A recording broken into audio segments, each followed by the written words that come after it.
CA foundation का exam जनवरी 2026 में अगर आप देने के लिए जा रहे हैं तो मैं अपनी साइड से आपको 3 टिप्स देना चाहूँगा, फॉलो करना, क्या पता कुछ इम्प्रूवमेंट हो।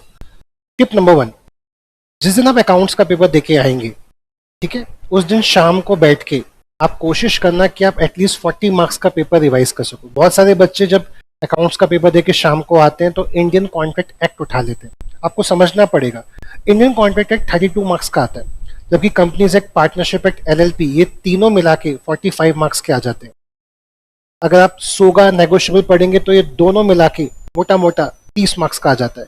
तो आप इस हिसाब से एक्ट्स को बांटना कि आप जब अकाउंट्स का पेपर दे के घर पे आए तो कंपनीज एक्ट और पार्टनरशिप एक्ट पढ़ लें, या सोगा सेल्स ऑफ गुड्स एक्ट और पार्टनरशिप पढ़ लें, या sales of goods act companies act पढ़ लें। मतलब आप ऐसे 2 एक्ट उठाएं जो एटलीस्ट 40 मार्क्स का पेपर कवर अप हो, तो दैट नेक्स्ट डे आपको सिर्फ 60 मार्क्स का पेपर पढ़ना रह जाए।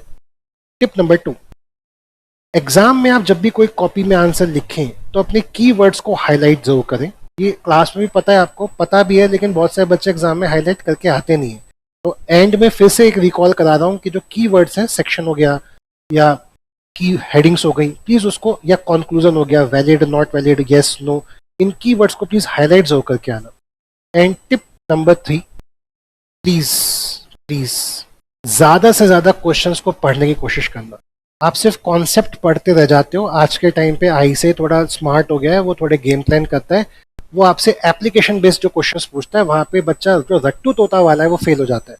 तो आप अपना दिमाग को यूज करें, आप अप्लाई कर पाए कि क्वेश्चन पूछना क्या चाह रहे हैं। अगर आपने अभी तक क्वेश्चंस नहीं सॉल्व किए हैं तो जितना भी टाइम आपके पास बचता है उन 1.5 दिनों में आप मैक्स टू मैक्स क्वेश्चन पढ़ें। आपको उससे आइडिया लगेगा कि इस क्वेश्चन में वो पूछ क्या रहे हैं। क्वेश्चन से आपको समझ आएगा कि आई से उसमें कौन सा टॉपिक पूछना चाह रहे हैं। तो जितने ज्यादा आप model test paper, question bank, RTP, past year questions पढ़ पाए उतना आपके लिए बेहतर है। तो टॉपिक से ज्यादा क्वेश्चंस पढ़ो। क्वेश्चंस के अंदर जब आप आंसर्स पढ़ेंगे तो ऑलरेडी वहां टॉपिक कवर हो जाएंगे।